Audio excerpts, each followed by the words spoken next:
I like the dark. It's friendly. The opening credits of I Want to Live show a quote from French philosopher Albert Camus, which is basically a damnation of the death penalty, and sets this film up as a factual account. It's not, but this is Hollywood, and you got to keep bums on seats, so a print the legend take is somewhat expected. I Want to Live is a crime drama from 1958, starring Susan Hayward and directed by Robert Wise. I just recently watched this for the first time. It's been on my to-watch list for a while, because I've got a real soft spot for Susan Hayward. They drummed you right out of Hollywood, so you come crawling back to Broadway. Well, Broadway doesn't go for booze and dope. And the film and Susan did not disappoint.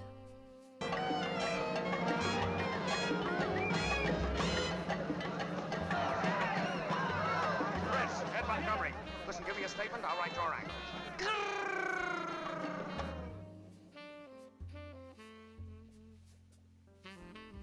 It tells the quote-unquote true story of Barbara Graham, a petty criminal and sometimes sex worker who ends up accused of murder and faces death in the gas chamber.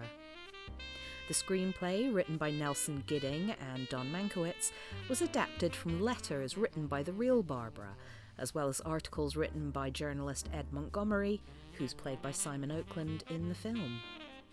The film presents a highly fictionalised version of the case and leans heavily towards Barbara being innocent, but we'll come back to that.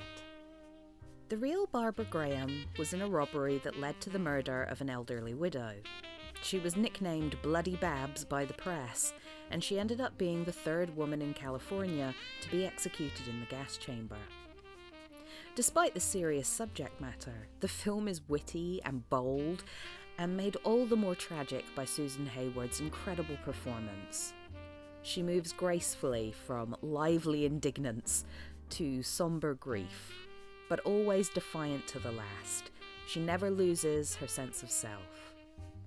We go through the whole ordeal, from Barbara indulging in jazz and liquor, to dealing with the courts after providing a friend with a false alibi, to her sex work, her marriage to her addict and abusive husband, to her arrest for murder, her trial, and death.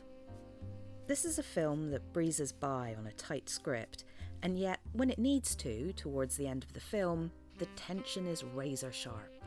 It's clear that Barbara being guilty or innocent is irrelevant in the eyes of the film, and that the government is committing a crime by sticking hard and fast to an eye for an eye mentality and murdering its own citizens, and not just that, but doing it in such a cruel way.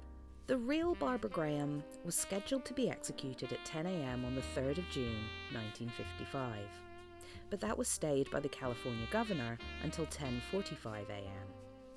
At 10:43 a.m., he stayed the execution again until 11:30 a.m. Graham is quoted as saying, "Why do they torture me? I was ready to go at 10 o'clock." At 11:28 a.m., she was led from her cell and strapped in the gas chamber. She requested a blindfold so she would not have to look at the observers. And her last words were, "Good people are always so sure they're right." She was advised that taking a deep breath after the cyanide pellets were dropped would make her death easier. She replied, "How the hell would you know?" It's actually surprising how much of the execution process is shown, considering that at this time you couldn't even show a toilet on screen.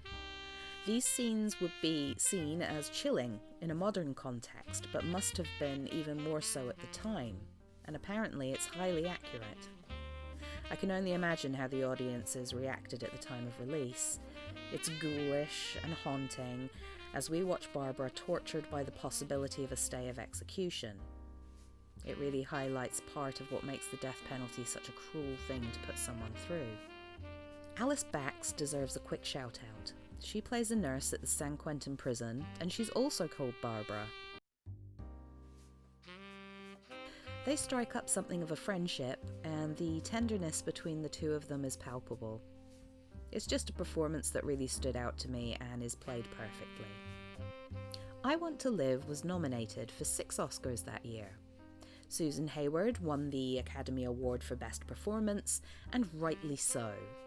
I really like this film and I definitely recommend you check it out.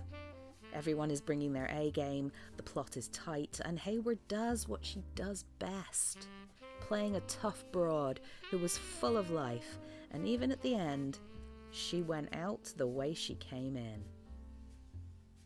Thanks for watching. I really hope you enjoyed this video. If you did, you know what to do. You don't need me to hold your hand. So have a great day, be kind to your pets, and stay spooky. I'm going to give the people what they want. Sensation, horror, shock.